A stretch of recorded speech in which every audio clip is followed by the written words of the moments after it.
1절에 보니까 추천서라고 하는 표현이 나옵니다. 그리고 2절과 3절을 보니까 편지라고 하는 또 단어도 쓰여지고 있는데 같은 의미입니다. 지난주에 우리는 그리스도인의 생활에 대해서 지금 말씀을 드리면서 우리는 그리스도인은 예수 그리스도의 향기다 라고 하는 그런 말씀을 전해드렸는데 어떻게 한 주일 동안 좋은 냄새 풍기시면서 사셨습니까? 네, 오늘은 이제 그리스도인은 그리스도를 나타내는 편지다 라고 하는 주제의 말씀을 전하고자 합니다. 3절에서 바울은 이렇게 말씀을 하고 있습니다. 너희는 우리로 말미암아 나타난 그리스도의 편지다. 우리 그리스도인들은 그리스도로부터 보내진 편지라고 하는 것입니다. 편지에는 전하고픈 메시지가 남아있죠. 그래서 예로부터 사람들은 나의 어떤 생각, 나의 어떤 그 소식, 메시지를 전달하는 수단으로 편지를 사용해 왔습니다. 요즘은 뭐 이메일이나 기타 뭐 카카오톡 같은 어떤 SNS 이 메신저를 많이 사용하지만 그것 또한 뭐 어떻게 보면 발전된 편지 아니겠습니까? 그러니까 편지라고 하는 것은 사람과 사람 사이에 다리를 놓고 그 마음을 전하는 그런 수단이라고 할 수 있습니다. 이런 편지에는 여러 가지 종류가 있을 수 있겠죠. 안부를 묻는 편지도 있을 것이고 또 감사하는 마음을 담아서 쓰는 편지도 있을 것이고 축하하는 편지도 있을 것이고 혹은 슬픔을 당하거나 어떤 어려운 공경에 처해 있는 사람들을 위로하는, 그리고 뭐 어렸을 때 다 써보셨겠지만 군인 아저씨께 하면서 보내는 위문 편지도 있을 것입니다. 그리고 가장 대표적인 것 거의 다 써보셨을 것 같은데 러브레터. 네? 다들 써보셨죠? 저도 결혼 전에 우리 아내를 이제 꼬시려고, 제가 꼬시키는 건가요? 꼬시려고 편지를 좀 썼어요. 내용은 뭐 이제 오래됐으니까 30년이 훨씬 넘었으니까 잘 기억은 안 나는데 아마 제가 갈라디아서 2장 20절의 말씀을 이렇게 이제 거기다가 인용을 해서 썼습니다. 근데 그날 마침 이 사모님이 자기가 그날 묵상한 구절이라 그렇게 말을 전하더라고요. 그리고 또 퇴근해서 집에 이렇게 들어갔는데 직장에서 참 피곤하고 힘들었는데 제가 쓴 편지가 있는 것을 보고 뭐 이렇게 위로를 얻었다 뭐 이런 이야기를 들을 때 편지 잘 썼다 이런 생각을 한 적이 있었어요. 바울은 고린도 교회 교인들을 향해서 너희가 바로 그리스도의 편지라고 이야기를 합니다. 너희가 바로 사망 아래에 있는 세상을 향해서 하나님의 생명을 전하는 편지라는 거예요. 그리스도의 복음이 담겨있는 편지, 기쁜 소식을 전하는 편지, 하나님의 그 사랑의 메시지가 담겨있는 그 편지가 바로 우리들이라는 겁니다. 여러분, 편지를 이렇게 보내는데 뭐 기후가 좋지 않아서 또 뭐 여러 가지 힘들고 어려운 일이 있다고 결코 우체국은 쉬지 않습니다. 이게 작년에 올라온 그런 기사인데 이렇게 뭐 한 손에는 자전거를 붙잡고 한 손에는 소포를 붙잡고 이러면서 이제 들어가는 이런 우체국을 볼 수가 있습니다. 그러니까 지금도 산골짝 같은 데는 정말 저렇게 다니는 분들이 계시다는 거예요. 요즘은 대부분이 뭐 오토바이를 타고서 이제 다니기는 하지만 그렇게 오토바이 타기 힘든 곳에는 저런 자전거를 또 타고 다니시는가 봐요.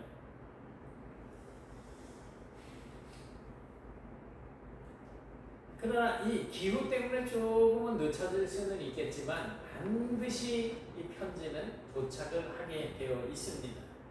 마찬가지로 우리 그리스도인들은 누구에겐가 전해져야만 되는 그런 편지라는 거예요. 구원의 기쁜 소식을 담고 있고 하나님의 그 사랑의 메시지를 담고 있는 그런 편지인 거죠.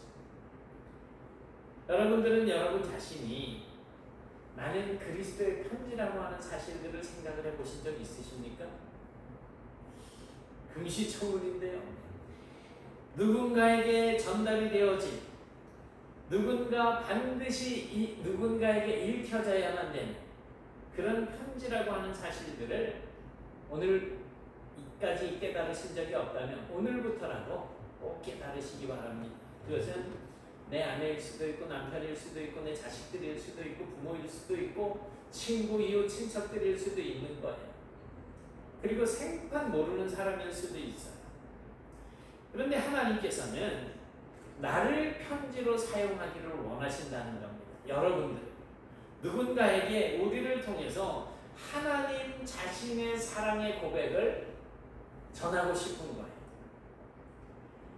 그런데 만일 내가 꼼짝도 하지 않고 가만히 입 다물고 있다면, 그래서 편지가 전달되어지지 않는다면 하나님께서 어떻게 생각하실까? 성경이 뭡니까? 성경은 하나님의 말씀이잖아요. 하나님의 말씀을 기록해 놓은 것을 우리는 거룩한 책, 이래서 성경이라고 이야기를 한단 말이에요. 그런데 이 성경에 담겨 있는 내용은 뭐예요? 많이 있겠지만 하나님의 사랑을 담고 있잖아요.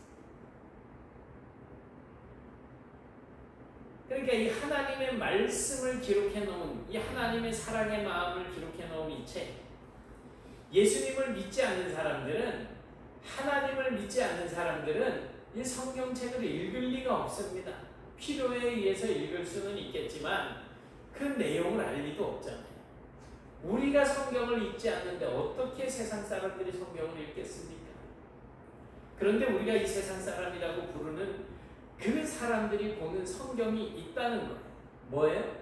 우리 자신, 그리스도의 편지라는 거예요. 성경책이 아니고 예수를 믿는 우리가 그들이 읽는 성경이 된다는 겁니다. 우리의 삶을 통해서 보여주는 만큼 그들도 하나님의 말씀을 알게 된다는 거지. 로마서 10장 14절에서 사도 바울은 전파하는 자가 없이 어떻게 듣겠느냐, 이런 말을 합니다. 그러니까 사람들은 우리가 전해주는 말만큼만 듣는다는 말씀이죠. 그리고 17절에서는 그러므로 믿음은 들음에서 나고 들음은 그리스도의 말씀으로 말미암았느니라 라고 말씀을 하고 있습니다. 하나님의 말씀을 자꾸 들어야 믿음이 생겨난다는 거예요. 그런데 누군가 전해 주어야지 듣게 되지요. 전하는 자가 없는데 어떻게 듣게 되겠습니까? 들어야 알게 되고 들어야 믿음이 생겨난다고 말씀을 하는데, 그렇다면 우리가 들려주는 삶을 살아야지 되는 거예요. 바울이 우리 그리스도인들을 일컬어서 그리스도의 편지라고 말하는 것은 바로 이 때문입니다. 우리의 모습과 말과 생활 속에서 하나님의 구원의 기쁜 소식이 이제 나타나야 되는데 그것이 우리의 마음속에 새겨져 있다는 거예요. 우리 그리스도인들은 우리의 마음속에 하나님의 영이 새겨놓은 하나님의 사랑의 메시지를 전달하는 살아있는 편지라는 거죠. 예수 믿는 사람들은 좋거나 싫거나 간에 다 그리스도의 편지입니다. 그리고 말씀을 전하는 목사가 하는 일은 여러분들에게 살아계신 하나님의 말씀을 새겨 넣는 것입니다. 매일같이 똑같은 말씀을 하더라도 저 목사님 치매 걸린 거 아니야? 왜 맨날 똑같은 소리 하지? 똑같은 말씀을 전할 때는 왜 그럴까요? 네? 중요해서 순종을 안 하니까, 말씀을 안 지키니까요. 그러니까 맨날 똑같은 소리 하는 거예요. 사랑하세요, 사랑하세요 하는데 맨날 지지고 볶고 싸워봐요. 니들 왜 싸워하고 족될 수는 없잖아요. 그러니까 맨날 사랑하세요, 사랑하세요.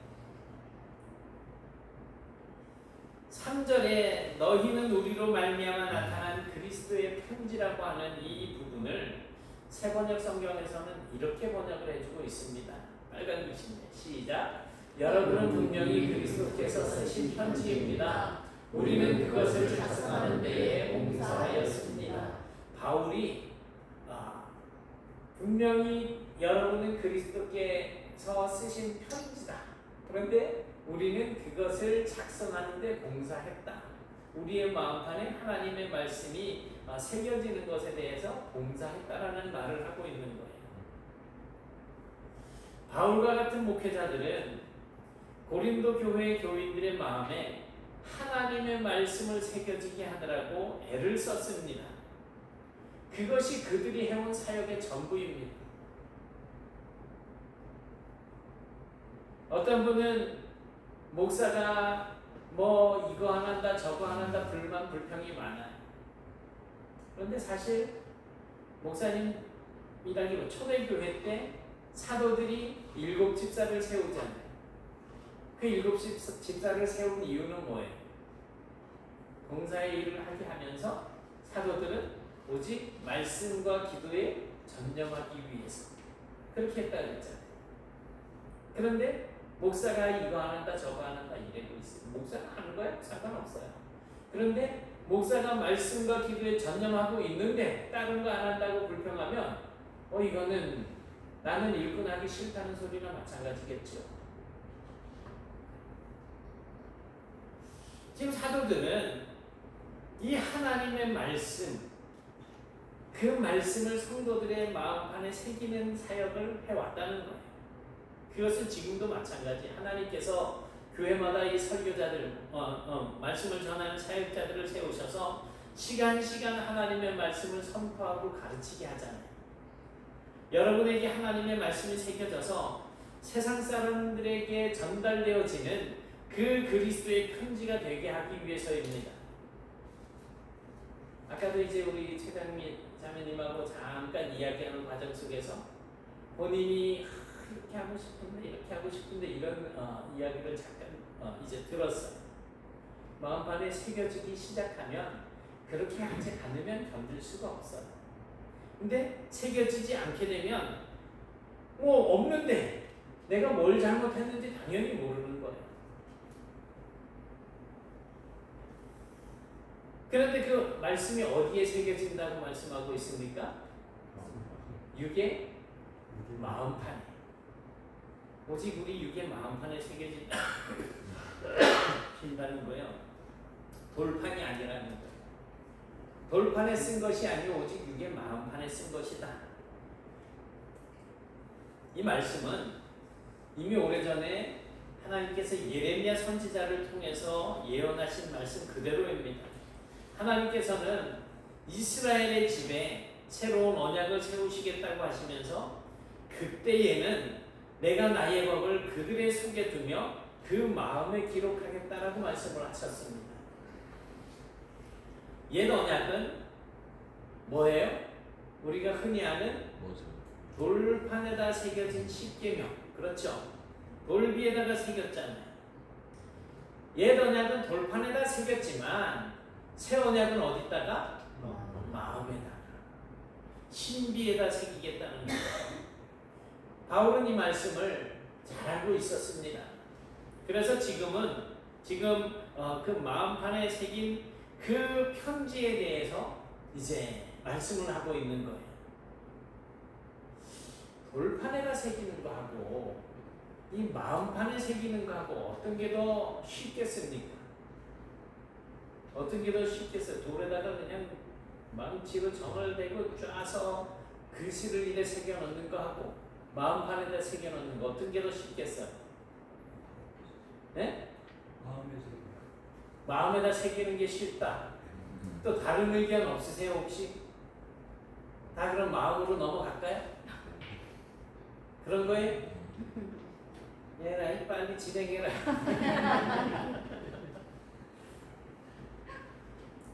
돌판이야 정이나 끌로 그냥 콱콱 쫙가지고선 새기면 됩니다. 그런데 그럼 마음판에는 어떻게 새겨 넣어야지 될까요? 설교하는 제가 볼 때 여러분들의 마음판에 말씀을 새겨 넣는 일은 정말 힘든 일입니다. 아무리 말씀을 전해도 하나도 바뀌지 않는 성도들을 보면 더더욱 그렇습니다.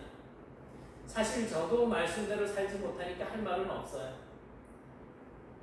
하지만 용서해야 할 때 용서하지 못하고, 또 사랑해야 할 때 사랑하지 못하고, 위로해야 할 때 위로하지 못하는 우리의 모습을 보면 우리의 마음에는 하나님의 말씀이 아예 새겨지지 않는 것 아닙니까? 여러분, 마음판에 새기는 것보다 돌판에 새기는 것이 훨씬 더 쉽습니다. 새겨지잖아요. 그런데 오늘 바울은 마음에 쓴 편지에 대해서 말하고 있습니다. 그 일을 위해서 바울은 정말 정성을 기울여서 목회했다라고 그렇게 말씀을 하고 있습니다.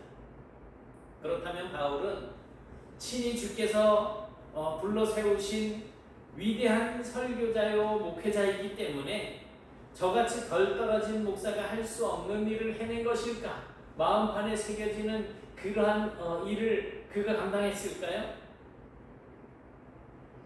바울은 저 때문에, 저보다 더 훌륭한 목사님이기 때문에? 그렇지 않습니다. 오늘 말씀을 보니까 이 마음판에 새기는 일은 누가 하는 일이에요? 누가 하는 일이에요? 오직 살아계신 하나님의 영으로 쓴다고 했어요. 목사가 쓰는 게 아니에요. 그러니까 우리 목사 설교 듣다 못하네, 아이고 졸려 하면서 그래봐야 목사 아무리 설교 잘해도 여러분 마음에다가 새기는 일은 할 수 없어요. 왜? 성경에서 분명히 말씀하고 있잖아요. 성령께서 하시는 일이에요.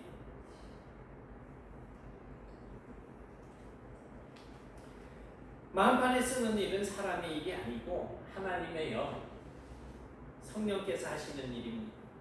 그러니까 제가 예배 시간마다 그렇게 말씀을 전하면서도 여러분들에게 왜 말씀대로 살지 않습니까? 왜 마음판에다 그 말씀을 못 새기십니까? 뭐 이렇게 성화를 되지 않는 이유가 바로 이겁니다. 제가 아무리 해도 내가 할 수 있는 일은 아닌 거죠. 성령께서 여러분의 마음에 새기시는 일이기 때문에 여러분이 그리스도의 편지가 되는 것은 여러분 마음에 역사하시는 성령께 여러분이 헌신하고 순종하는 것이어야 하기 때문에 제가 강조하는 것은 아닌 거예요. 저는 길을 알려주고 있는 거예요. 이렇게 살아야 됩니다. 이렇게 해야 됩니다. 여러분들은 뭐예요? 나 어디 가든지 순종하리. 아무리 찬송해도 순종하지 않으면, 이 마음판에 새겨진 대로 살지 않으면 아무 소용없는 거예요. 하나님께서 모세에게 2개의 돌판에다가 10계명을 새겨주셨잖아요. 그리고 이스라엘은 그 계명을 지켜야 했습니다. 시내산에서 40일 동안 산에 올라가서 모세가 하나님을 아련을 하고 거기서 이제 돌비를 들고 내려오게 되죠. 그런데 이 10계명이라고 하는 것은 어기면 죽음인 거예요. 율법. 그래서 이스라엘 백성들은 하나님의 율법을 반드시 지켜야 됐습니다. 어기면 죽으니까. 어기면 죄인이 되는 것이고 결국 죽임을 당하는 일까지 나가게 되는 겁니다. 어떻게 보면 돌에다 새겨진 이 계명은 강압적인 거예요. 그러나 마음에 새겨진 것은 그렇지 않다는 것입니다. 이것은 마치 선악을 알게 하는 나무의 열매 앞에서 야 이걸 먹어 말어 고민할 때 뱀이 한마디 툭 던지니까 따서 먹게 되잖아요. 그러니까 먹을까 말까를 스스로 결정하는 모습을 연상하게 하는데, 성령님께서 내 마음속에 새겨주신 그 말씀에 우리의 마음에서 우러나오는 자발적인 순종을 하나님께서 보시고 기뻐하신다는 거예요. 누가 시켜서 하는 게 아니고. 제가 여러분들에게 뭐 이거 해라 저거 해라 해본 적 없잖아요. 근데 또 알아서 잘들 하시잖아요.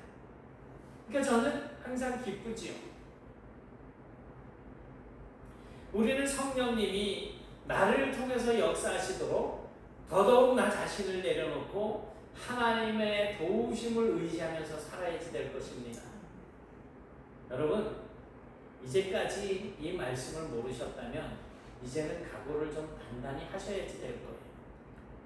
성령님께서 여러분의 마음에 직접 말씀을 새겨 넣으신다는 것을 알았기 때문에 순종하지 않으면 목사의 말을 안 듣는 게 아니고 성령님의 인도하심을 거부하는 거잖아요. 갈등이 일어날 때 그래서 성령의 인도하심을 받아야, 순종해야 여러분들이 그리스도의 편지의 사명을 감당할 수가 있게 되는 겁니다. 목사가 전하는 설교는 그냥 적당히 무시하고 한번 비켜갈 수 있을지 모르지만 성령님의 역사를 비켜갈 수는 없는 거예요. 마음판에 새겨지게 되면 그것은 돌판과 비교할 수 없습니다. 돌판은 세월의 풍파를 만나면 흐려지고 지워지게 될 것입니다. 하지만 마음판에 새겨진 것은 씻겨질 수가 없어요. 영원합니다. 혹시 여러분들 마음에 새겨진 수십 년 전에 품었던 그런 감정들 사라졌습니까? 평생 잊지 않고 내가 이 원수를 갖고 말 거야 라고 하는 그런 것들 지워졌습니까? 절대 안 지워지죠. 마음판이 그래서 무서운 거예요. 우리 마음판에 새겨진 그 말씀, 푸른 마르고 꽃은 시드나 우리의 마음에 새겨진 하나님의 말씀은 영원할 것입니다. 편지가 가지고 있는 몇 가지 특징이 있어요. 첫 번째 특징, 편지는 왜 씁니까? 왜 써요, 편지를? 읽으라고. 내가 생각하는 것을 써서 주는데 안 읽고 버리면 속상하죠. 그러니까 쓰는 이유는 뭐예요? 읽으라는 거예요, 내 마음을. 그래 2절에 보니까 바울은 이렇게 말합니다. 너희는 우리의 편지다. 우리의 마음에 썼고 뭇 사람이 알고 읽는 바라. 읽으라는 거예요. 여기서 뭇 사람이 알고 읽는 바라고 하는 이 말은 모든 사람이 알고 읽는다라고 하는 뜻인데, 이 편지는 정말 읽으라고 쓰는 거예요. 게다가 그리스도의 편지는 비밀 편지가 아니라 모든 사람들에게 공개되어진 편지입니다. 누구라도 읽을 수 있는 편지라는 거예요. 우리가 그리스도의 편지라고 할 때 그것은 세상 모든 사람들이 우리를 보고 있고 우리를 읽고 있다라고 하는 그런 전제가 깔려 있는 거예요. 세상 사람들에게 우리가 나아가지고 편지가 된다라고 하는 것은 언제든지 저 사람이 나를 통해서 예수님의 말씀과 하나님의 그 마음을 읽을 수 있어야지 된다는 거예요. 여러분, 교회에 다니지 않는 분들이 우리를 안 보는 것 같지만 다 보고 있습니다. 우리를 주의 깊게 살펴보고 있어요. 우리의 말 한마디, 행동 하나에 아주 민감하게 반응합니다. 왜냐하면 우리는 그들에게 읽히도록 공개되어져 있는 그리스도의 편지이기 때문입니다. 그래서 주님은 뭇사람이 알고 있는 바라 이거는 누구에게나 다 통하고 누구든지 읽을 수 있는 이라는 뜻이에요.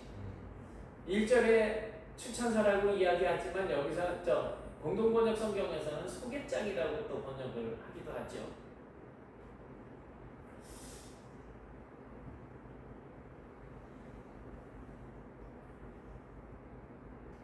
마태복음의 5장 14절에 가서 보게 되면 제가 안 올렸습니다.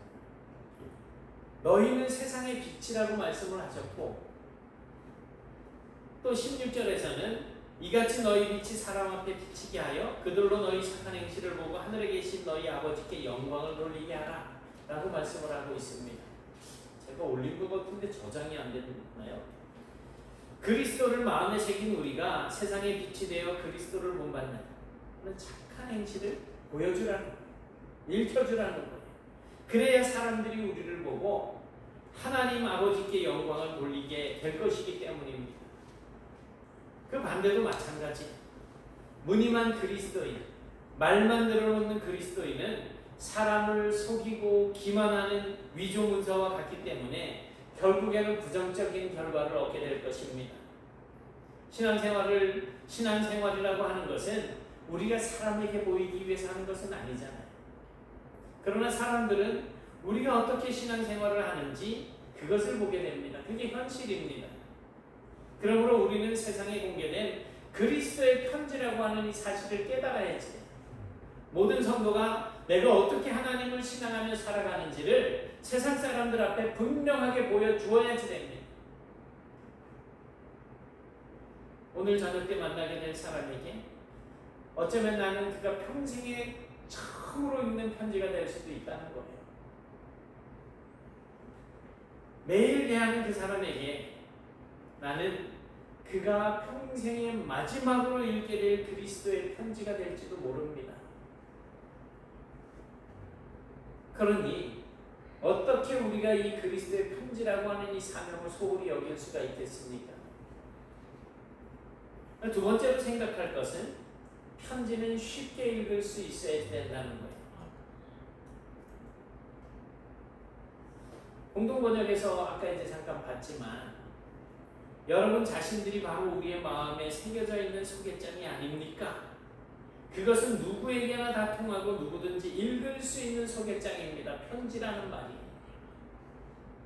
가끔 어떤 분들과 이야기를 나눠보면 도대체 이 사람이 무슨 얘기를 하는지 잘 모르겠어. 왔다 갔다 하다 보니까 중심을 찾지 못하는 경우가 있어요. 이제 안 듣는 건 아닌데 도대체 잘 못 알아들으니까 제 눈알이 흔들리면서 무슨 얘기지 하다가 근데 단어들을 조합을 해서 이런 얘기인가? 그리고 이제 질문을 하게 되죠. 그래야 이해가 되기 때문에. 그런가 하면 어떤 분들은 이제 전에 신학교 다닐 때도 교수님들이 이야기하면 받아 적잖아요. 막 받아 적어놓고 나중에는 자기가 뭘 썼는지를 모르는 거예요. 글씨를 못 알아보게. 그래서 자기 글씨 해석하느라고 이 지렁이는 뭐지 이러고 있는 그런 분들도 있잖아요. 여러분, 편지는 쉽게 읽을 수 있어야지 되는 것처럼 그리스도의 편지인 우리는 누구에게나 다 통하는 분명하고 정확한 메시지를 사람들이 읽을 수 있도록 살아야지 된다는 거지. 예수를 믿는다는 것은 이런 것입니다라고 보여줘야지 된다는 거예요. 하지만 우리의 말과 행동이 다른 사람들에게 우리에게서 그리스도의 메시지를 읽지 못하게 할 만큼 혼동스러운 삶을 살게 된다면 그러면 그리스도의 편지로서 제 사명을 감당하지 못하는 것가 되겠죠. 교회에서의 모습과 집에서의 사는 그런 모습이 다를 때도 마찬가지입니다. 교회 오면 정말 얼마나 자상해 보여요. 얼마나 진짜 애들 잘 키울 것 같고 사모님 그냥 막 떠받치고 살 것 같고 그런데 집에 가면 제가 깡패인지 모르잖아요. 실제로 어떤 사모님들은 목사님이 유창하게 설교를 딱 하고 나면 제일 앞에 앉아가지고 너나 잘하시고 이랬다잖아. 그래?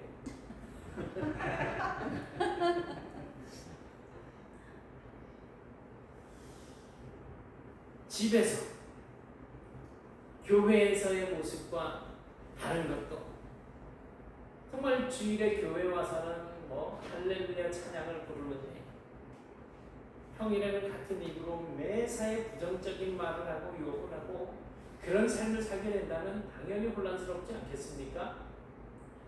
믿음의 식구들과 지내는 방식과 믿지 않는 사람들과 지내는 방식이 다를 때도 마찬가지입니다. 입으로는 사랑을 말하면서 실제로는 흠잡고 깎아내리고 싸우는 삶을 산다면 언행이 말과 행동이 일치하지 않는 그런 모습을 보면서 세상 사람들이 우리를 보고 어떻게 생각하시겠어요? 지금 바울이 고린도 교회 교인들을 향해서 너희는 그리스도의 편지라고 이렇게 말하고 있는 것도 사실은 바로 그런 이유 때문입니다. 고린도 교회 교인들을 통해서 세상 사람들에게 복음의 메시지가 분명하게 전달되어야지 되는데 오히려 오전에도 잠깐 생각을 해봤지만 고린도 교회 교인들 실질적으로 교회 안에서 이단들 또 음행, 무슨 분단, 다투는 이런 모습들, 이런 나쁜 소문들이 전달이 되었어요. 생활 속에서 나타나는 말과 행동들이 다르기 때문에 그런 것입니다. 여러분, 우리는 어떻습니까? 우리에게 정말 다른 사람들에게 일관되게 전해지는 메시지가 있습니까? 세상 사람들이 혼동하지 않도록 분명하고 정확한 메시지를 전달하는 그런 삶을 살고 계십니까? 이 부분에서 우리는 솔직히 부끄러움이 많이 있었습니다.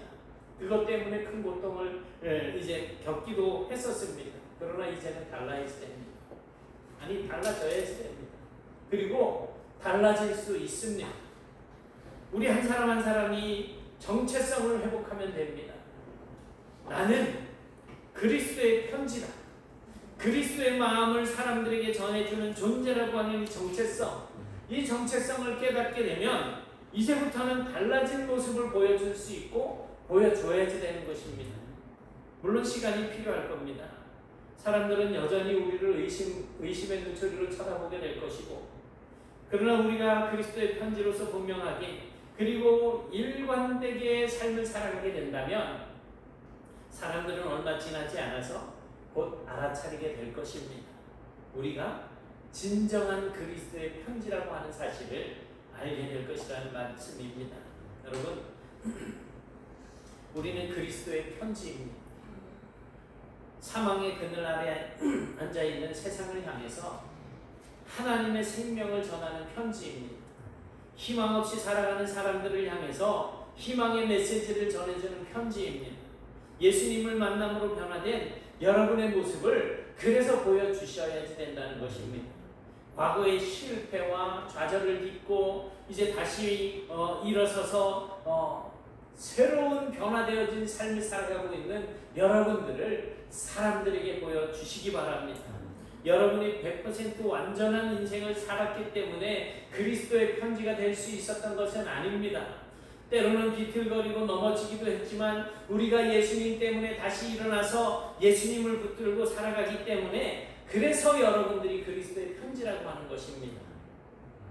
과거의 상처와 아픔이 있었지만 예수님 때문에 그 상처가 회복되었기 때문에 여러분은 그리스도의 편지가 되는 것입니다. 때로 우리의 죄성이 살아나서 말씀대로 살지 못했던 그런 부끄러운 모습들이 있었지만 예수님 때문에 우리가 한 번 더 우리의 삶을 추스르고 거룩한 성화의 길을 걸어가기 때문에, 그렇기 때문에 여러분은 그리스도의 편지가 되는 것입니다. 세상이 우리의 과거를 들추어내며 조롱하거나 겸손하게 인정하십시오.